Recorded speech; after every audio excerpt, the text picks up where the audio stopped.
Bonjour mes chers Verseaux, je vous remercie de me retrouver pour sonder les énergies de novembre. Je vous remercie également d'être si nombreux à participer au concours qui se déroule actuellement sur ma chaîne YouTube et vous permet de remporter une consultation en direct par visioconférence avec moi.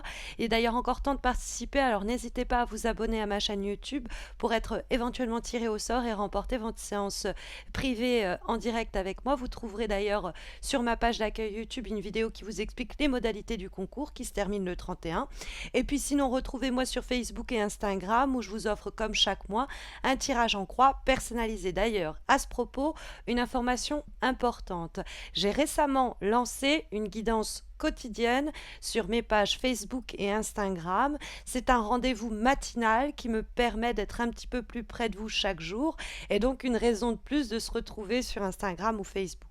Et puis, plus simplement, je tenais aussi à vous remercier d'être là à travers tous vos petits messages, vos petites blagues, vos attentions, vos gentillesses. Ça me touche beaucoup et ça me pousse à continuer ce que je fais et même plus, hein, ce que je fais ici depuis bientôt 6 ans sur YouTube.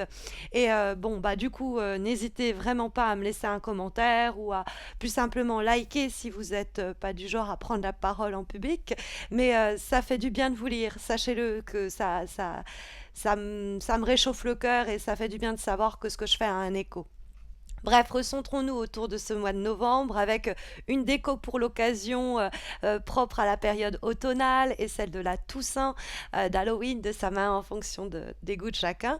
J'espère que les cartes, la décoration vous plairont et on va se recentrer autour donc de la première énergie avec laquelle nous démarrons ce mois de novembre, la carte qui est celle du roi de bâton et qui va apparaître dans les éléments positifs pour ce mois de novembre. Alors, le roi de bâton, ça peut être évidemment quelqu'un. Ça va être quelqu'un avec soit du pouvoir, un leadership, quelqu'un qui est en capacité de décider, de mener et en ce sens de vous aider à accomplir des choses, qui va peut-être prendre des décisions en votre faveur.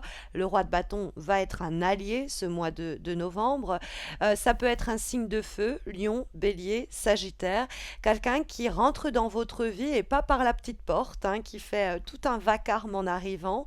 Il y a tout à parier que ce soit un homme quand même parce qu'on a un empereur en guise de vibration, mais ce n'est pas dit, ça peut être tout simplement une dirigeante d'entreprise, une personne qui a en tout cas une capacité d'action, qui a de l'ambition, qui a beaucoup de charisme aussi, parce que le roi de feu, c'est quelqu'un, ça crépite tout autour de lui, et il y a beaucoup d'excitation aussi autour de sa personne. C'est quelqu'un qui, de qui se dégage un certain pouvoir, un certain magnétisme, dirons-nous.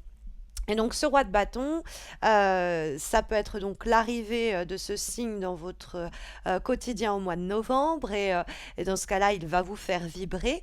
Mais ce roi de bâton pourrait également vous représenter. Alors vous n'êtes pas à proprement parler un signe de feu, mes chers Verseaux, mais ce sont les vertus, les qualités du roi de bâton qui sont ici encouragées pour les semaines à venir, c'est-à-dire ne pas avoir peur de prendre les devants. Le roi de bâton, il ne se questionne pas sur l'idée de mener, il y va, il fonce, et c'est un peu qui même me suivent, et le résultat, c'est que beaucoup de gens le suivent. Donc le roi de bâton, il pourrait donner l'exemple, et vous pourriez être celui qui montre ce qu'il faut faire, qui entreprend, et qui a de la suite dans les idées, parce que c'est un ambitieux, le roi de feu. Et donc c'est le bon moment, si vous voulez, pour porter vos idées, pour exprimer vos besoins, pour mobiliser les ressources dont vous disposez et les personnes autour de vous dont vous avez besoin. Hein, il y a un concret soutien que vous pouvez de cette façon obtenir. Donc le roi de feu, ça peut être vous-même qui êtes en mesure d'accomplir beaucoup. C'est la puissance et la capacité de se mettre soi-même au défi de nouveaux objectifs, de nouvelles visions que l'on va suivre. Il y a une grande énergie qui se dégage de la carte du roi de feu, donc vous avez beaucoup, parce qu'en plus on va avoir une autre carte de la famille des bâtons, donc de feu avec le 8 dans la direction. Donc n'hésitez pas à vous imposer, n'hésitez pas à diriger. Et puis après, bon, si c'est quelqu'un qui est intervient au cours du mois de novembre, encore une fois, c'est un ami, c'est un allié, c'est quelqu'un qui vient perturber dans le bon sens des choses, qui peut être en mesure d'agir sur les événements et vous aider à vous accomplir. Mais c'est vrai que quand on trouve la présence dans les obstacles pour ce mois de novembre du 2 de denier, eh bien, le 2 de denier, il va nous parler plutôt d'une situation dans le cadre de laquelle on est pendant un temps un peu hésitant. C'est-à-dire que le 2 de denier, il y a une forme de division, il y a une forme de dualité quand la carte se trouve dans les obstacles. Alors, elle peut nous signaler tout simplement que vous passez par une période un peu tendue, un peu délicate sur le plan économique et matériel, parce que ça reste la famille des deniers et donc c'est les pièces d'or et ça nous ramène à des situations où on a plusieurs responsabilités économiques à gérer en même temps, on a plusieurs chats à fouetter en même temps sur la question matérielle et ça pourrait pendant un temps nous déstabiliser ou nous mener à une forme d'incertitude ou d'indécision. Est-ce que j'agis, est-ce que je n'agis pas? Alors, c'est très clair avec la carte du 2 de denier dans les obstacles, confrontant le roi de bâton dans les aspects positifs. L'hésitation nous porterait préjudice au cours du mois de novembre. Il faut battre le fer tant qu'il est encore chaud, on pourrait dire, avec tous ces bâtons, et puis on le verra avec la carte de l'empereur en termes de vibration. Il y a une prise de décision qui est essentielle. Il y a peut-être des erreurs qui ont été faites par le passé, qui ont conduit à, si vous voulez, un déséquilibre, à quelques déboires matériels, par exemple. Il y a eu une éventuelle période où on ne savait pas trop sur quel pied danser, et ça peut d'ailleurs se prolonger au cours du mois de novembre. Mais ça ne doit pas pour autant nous rendre, on va dire, euh, on va rester téméraire, c'est ça l'idée. C'est-à-dire que le 2 de denier, il pourrait trop se questionner, trop hésiter et du coup, au fond, se déséquilibrer lui-même. Il n'y a pas de place pour trop de questionnements. On est vraiment dans un mois où il faut passer à l'action. Alors, vous pourriez essayer, et là en plus avec la carte qu'on va trouver en vibration, c'est le cas de le dire, vous pourriez essayer de ménager la chèvre et le chou. C'est-à-dire que vous pourriez essayer de contenter de situations qui sont au fond pas forcément compatibles, que vous pourriez essayer de vous scinder en deux et faire preuve d'ubiguïté pour être là pour tous ou pour toute situation, quand il est peut-être, parce que c'est vrai que vous avez de la force à revendre, mais peut-être que c'est quand même mieux de se positionner sur un projet, une personne, une situation et y aller franchement, quoi. Parce que voilà, on va trouver cette fois-ci en termes de vibration. Alors, c'est pas vraiment la chèvre, hein, mais c'est plutôt le bélier pour le coup. Mais c'est surtout la carte de l'empereur, hein, tout simplement. Et cette carte de l'empereur, c'est une carte de laquelle il se dégage une grande autorité, de la même façon que c'était le cas avec le roi de bâton. Donc vous pouvez vraiment avoir quelqu'un qui va vous inspirer, qui va vous guider, qui va leader le mouvement et vous allez suivre ses pas et ça va donner peut-être pas tout de suite des résultats. Pendant un temps, vous allez vous dire je me lance pas. Et au fond, peut-être que vous n'en aurez pas les résultats concrets et tangibles entre vos mains au mois de novembre, mais alors ça arrivera en décembre, très rapidement, quoi, quand on voit la direction que prennent les choses. Mais c'est que l'empereur, il a ce pouvoir de matérialisation de son action et elle concrétise des choses, elle permet de réaliser des choses.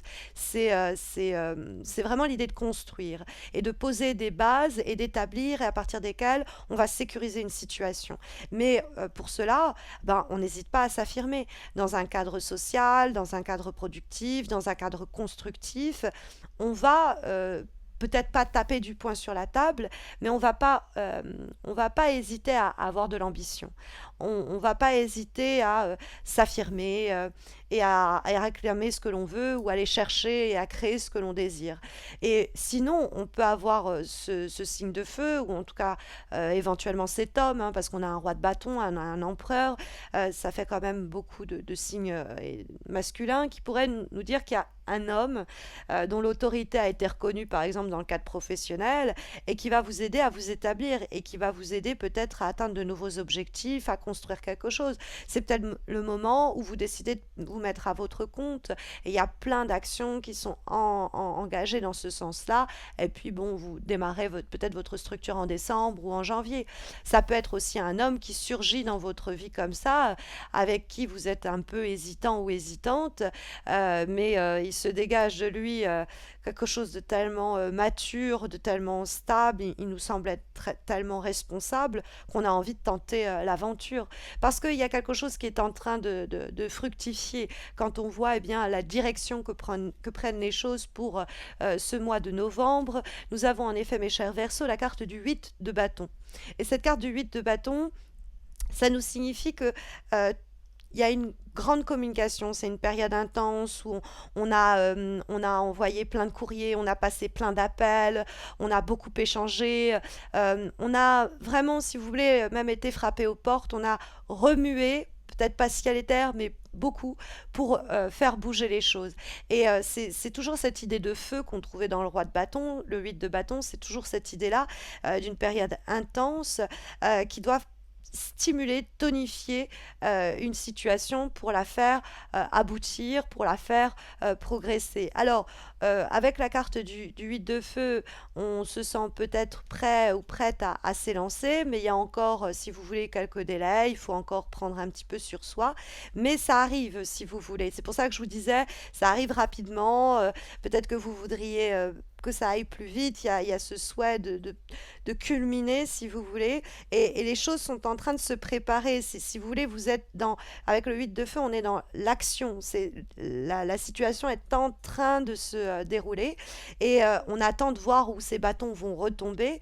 Leur course est faite, c'est-à-dire que toutes les actions que vous avez entreprises jusqu'à présent et que vous entreprendrez en novembre nous conduit là, mais il faut rester encore un peu patient ou patiente pour que tout se concrétise. Il y a un moment où il faut quand même laisser faire le temps. C'est-à-dire c'est un peu comme si on avait lancé une boule de bowling très très fort et puis bah après il faut laisser que la boule atteigne le jeu de quilles et que ça fasse un strike parce que c'est c'est vraiment le cas avec le 8 de feu en direction. C'est tout le mal qu'on risque, on va dire. Surtout qu'en avant-dernière énergie pour ce mois de novembre, nous avons une lame issue d'un oracle. Je suis contente de vous présenter. Ça me permet de vous présenter le travail d'une artiste que j'apprécie tout particulièrement, celui de Gulliver l'aventurière. Et je vous présente l'oracle des runes, pardon, et je vous présente Féo, qui annonce un succès matériel, une abondance bienvenue. C'est l'idée, par exemple, dans les affaires, d'un succès. Ça promet des récompenses, même sur le plan personnel. Hein, dans le cadre affectif, les sentiments sont par exemple réciproques. Ça nous ouvre des portes, mais attention, des portes auxquelles on a été frappé, c'est-à-dire que c'est bien mérité hein, que ces portes s'ouvrent. Donc il y a dans Féo l'idée de croissance, il y a l'idée de faire germer une ambition, une envie, une idée, et la cultiver, et elle va finir par porter ses fruits. Alors les fruits en question, on pourra que les déguster peut-être en décembre ou un peu plus tard. Il pourrait avoir dans ce sens, en ce sens encore un peu de frustration parce que on n'arrive pas malgré tous nos efforts à combler notre désir au mois de novembre même. Mais il y a quelque chose en cours, il y a quelque chose déjà de très riche. Il y a, si vous voulez, même des fois des gains qu'on peut obtenir. Il y a une protection, il y a l'idée de être en train de semer des graines qui vont prendre racine. Et c'est ce que nous disait aussi la carte de l'empereur qui s'établit, qui pose des fondations et des fondements solides à partir desquels quelque chose va pouvoir s'ériger. Alors ça va peut-être pas s'ériger tout de suite en novembre. Hein. Et c'est ce que nous confirme en plus la dernière énergie que nous avons pour ce mois de novembre. Encore un oracle très beau et puis bon, pour la saison et la période qui me semblait être vraiment, en l'occurrence, le bon jeu, à savoir eh bien, le jeu dessiné par Marion B, l'oracle des ombres, un très joli oracle qui nous présente donc cette lame du futur. Et donc le futur qui alors d'une part évoque l'automne, on est pile poil dedans, et encore une fois cette idée du temps de la récolte, de ce que nous avons semé au printemps et qu'il va nous falloir récolter pour nous préparer à l'hiver, mais ça représente aussi cette phase un peu incertaine, ce côté indéterminé du futur qui peut semer quelques doutes, mais qui nous rappelle que notre avenir est entre nos mains et que ce sont nos choix qui détermineront ce qu'il en est et que ces décisions et ces choix et cette ambition qui va nous porter au mois de novembre va déterminer un futur plutôt clément que le 8 de feu nous signalait. Parce que la carte du futur, elle symbolise donc dans cet oracle des ombres, eh bien l'évolution, c'est-à-dire une transformation, que ce soit un contexte, que ce soit une situation, un environnement, une personne, il y aura un impact certain sur notre vie et on en sentira visiblement les effets d'ici la fin d'année. En tout cas, ce sont les énergies sondées par les cartes pour les prochaines semaines, mes chers Verseaux, en espérant que ça saura vous guider de la meilleure des façons. Mais vous le savez, si vous avez besoin d'un tirage personnalisé réalisé par mes soins et permettant de questionner votre problématique actuelle, eh bien, vous pouvez me retrouver sur Facebook et Instagram où un concours se déroule mensuellement. Et puis sur Facebook et Instagram, vous pouvez aussi me retrouver pour chaque jour suivre mes guidances quotidiennes. Comme ça, on est un petit peu plus près chaque jour, un peu plus qu'une fois par mois avec cet horoscope. Et puis, je vous retrouve de toute façon un peu plus rapidement que pour les horoscopes de décembre. Vous verrez que je vous prépare une petite surprise pour la Toussaint, pour Halloween, pour Samain. Et donc, le 31 octobre, je vous donne rendez-vous. D'ici là, portez-vous bien.